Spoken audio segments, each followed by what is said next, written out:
بسم الله الرحمن الرحيم. الزمالك واتحاد العاصمة، للأسف الاتحاد العاصمة فاز 1-0. الحقيقة ماتش يزعل، يعني أنا شايف إنه ماتش يزعل. الماتش كان الزمالك كان أفضل من وجهة نظري، وعرف الحقيقة يخلق فرص كتيرة جدا خطرة. يمكن في الدقيقة 5 كان واحدة عرضية دماغ عاملها تشيكوبانز، لو حطها كان الماتش ده راح في حتة تانية.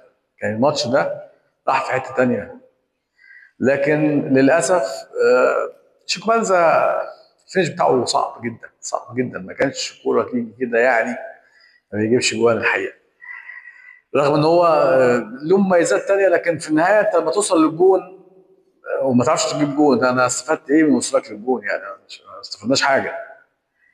كرة تانية برضو خد الحارس، شمس الحارس وحطها. يعني الولد زقه، يا ريته كان وقع. لو وقع ضربة جزاء، لا ما يعني حطها في رجل المدافعين واقفين على خط المرمى. حاجة صعبة جدا شيكوبانزا الحقيقة.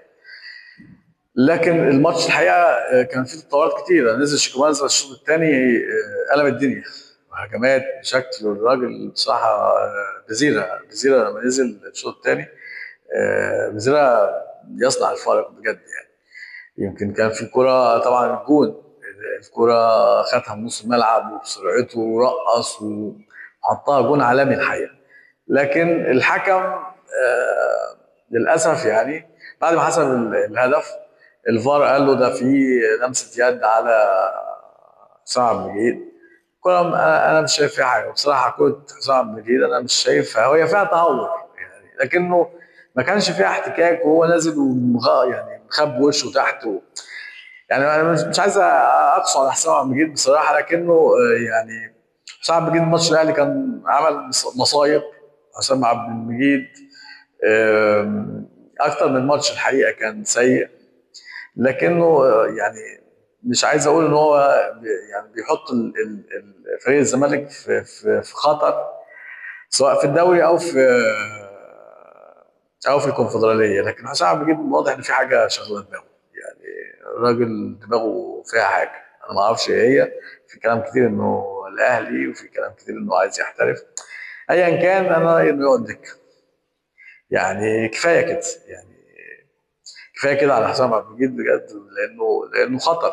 لأنه بقى بيشكل خطوره على الزمالك اكتر ما بيشكل، اكتر ما بيبقى بيلعب لمصلحه الزمالك. فبشوف انه حسام عبد المجيد يقعد دكه الفتره، يعني الماتشين اللي جايين بصراحه يقعد دكه. الماتش كان يعني كان ماشي في سكه الزمالك الحقيقه. حتى لو التعادل 0-0 كانت نتيجه هايله.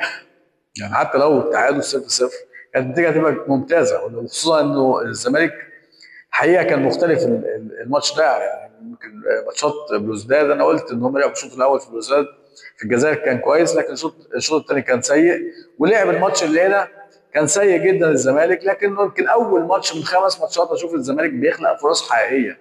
ما فيش حد بيقدر يخلص. فتوح كان في واحده لو عملها ثرو زي دماغ جول يعني. في لخبطه في الزمالك، لكنه في محاولات حقيقيه وفي فرص وفي مجهود بيبذل. محمد شحاته يعني، يا ابني كتر خيرك. وبصراحه انت راجل يعني بيلعب وعنده حاله وفاه يعني. والده توفى وبيلعب برجوله وباستفسال. يعني برافو وباقيه في حياتك طبعا.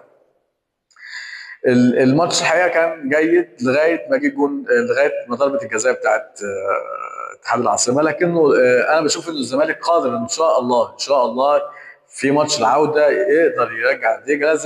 لازم نعتمد كده في ماتش العوده. احنا نقول دقيقه ضاغطين، احنا لازم من اول دقيقه ضاغطين وعايزين نحط جون واثنين ونريح نفسنا.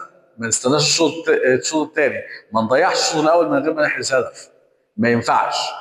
فمش عايز طبعا هتكلم عن الماتش اللي جاي، لكنه انا شايف انه اتحاد العاصمه في المتناول. اتحاد العاصمه خطورته كلها من الكرات العرضيه والكرات الركنيات والكروسات.